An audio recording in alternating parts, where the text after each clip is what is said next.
வணக்கம். சஞ்சோன் ஆம் ஆத்மி. இப்போ பார்த்தீங்கன்னாக்க தமிழகத்தில் நடந்த ஊழல் குறித்து ஒரு புத்தகம் வெளியிடுறாரு.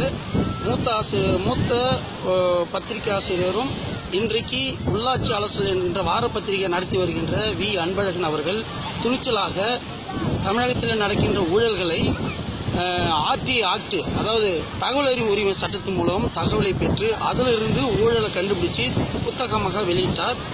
அதேமாரி தமிழக அரசு 15,000 கோடி ஊழல், இதுவும் பார்த்தீங்கன்னாக்கா தகவல் அறிவு உரிமை சட்டத்தின் மூலமாக தான் இது உள்ள ஆதாரங்கள் இருக்குது. தன்னுடைய உள்ளாட்சி அலசல் வார பத்திரிகை மூலமும் இவர் ஊழலை வெளியிடுறாரு. பார்த்தீங்கன்னா இது 50,000 கோடி. இதெல்லாம் நம்ம கேட்டாலே தலை சுற்றுற மாதிரி இருக்கும். ஆனால் உள்ளே பார்த்தீங்கன்னாக்கா கரெக்டான ஆதாரங்களை வைத்து தான் இவர் வெளியிடுகிறார். அதுவும் வெறும் அரசியல்வாதிகளை மட்டும் இல்லாமல் ஆளுநர் மாளிகையில் கூட அவர் போயிட்டு என்ன ஊழல் நடந்திருக்குதுன்றதையும் அதையும் சொல்கிறாரு.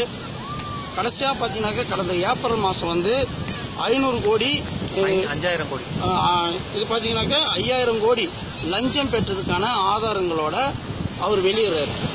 இதெல்லாம் வெளியிட்ட பிறகு அவருக்கு என்ன மாதிரி கொடுமை நடந்திருக்குன்னா, ஊழல் கைகள்லாம் உயர்ந்து 26ஆம் தேதி அவர் காலையில், அதாவது 26/4/2017 அன்று காலையில் 8:30 மணிக்கு அவர் கைது செய்யப்படுகிறார். எப்படி கைது செய்யப்படுகிறார்னா, அவர் பால் வாங்கிறதுக்கு வீட்டிலேருந்து ரோட்டுக்கு வரும்போது நடு ரோட்டில் வச்சு அவரை 4-5 பேர் கொண்ட குழுவாக அவரை அடித்து நொறுக்கின அளவுக்கு காரில் பிடிச்சி தள்ளி கைது செய்கிறாரு. இதை அவங்க வீட்டார் காவல் நிலையத்திலே, பூந்தமல்லி காவல் நிலையத்திலே போய் புகார் கொடுக்கும்போது, இல்லைம்மா வந்துடுவாருன்னு சொல்லி 3-4 மணி நேரத்துக்கு அப்புறம் கோயமுத்தூர் ஆலந்துறை என்ற கிராமத்தில் இருக்கிற ஒரு காவல் நிலையத்தார் அவரை கைது செய்திருக்கு தான் சொல்கிறாங்க. அதன் பிறகு பார்த்தீங்கன்னாக்க கைது செய்து உள்ளவே புகார் மேலே புகார், இது வரைக்கும் ஒரு 150 புகார்கள், பொய் புகார்கள், ஆதாரமில்லாத புகாருக்கு 150க்கு மேலே சிஎஸ்ஆர் காப்பி பதிவு செய்யப்பட்டிருக்கிறது. 32 இடத்துல எஃப்ஐஆர் காப்பி பதிவு போட்டிருக்காங்க. இப்போதைக்கு பார்த்தீங்கன்னாக்கா கோயமுத்தூர்லேருந்து இப்போ புழல் ஜெயிலில் மாற்றிருக்கிறாங்க. அந்த அம்மாவை வீட்டில் போய் பார்க்கும்போது, அவங்கள பற்றி விசாரிக்கும் போது பொலன்னு அழுதுட்டாங்க. அவங்க கடைசியாக சொன்னது, என்னுடைய கணவர் நலமாக புயல் ஜெயிலிருந்து வெளியே வருவாரா என்பது எங்களுக்கு மிகப்பெரிய சந்தேகமாக இருக்கிறது அப்படின்ற மாதிரி அவங்க அழுதுட்டு சொல்கிறாங்க. இவர் செய்தது எல்லாமே பார்த்தீங்கன்னாக்கா தமிழகத்தில் நடக்கின்ற ஊழல்களை ஆதாரங்களோடு வெளியிட்டு தான் அவர் செய்த தப்பு.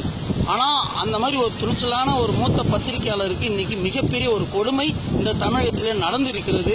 இதெல்லாம் நான் மீடியா மறைத்திருந்தாலும் நாங்கள் ஆம் ஆத்மி கட்சி ஊழலுக்கு எதிரானவர்கள். இது போன்ற சம்பவங்களை எங்களால் பார்த்து இருக்க முடியலன்றதுனால இதன் மூலமா மக்கள்கிட்ட உங்கள்கிட்ட சேர்க்குறோம். இது போன்று தமிழகத்தில் நடக்கிற ஊழலை தைரியமாக வெளிக்கொண்டு வர பத்திரிகாசிற்கு நம்ம கண்டிப்பாக சப்போர்ட் பண்ணணும்.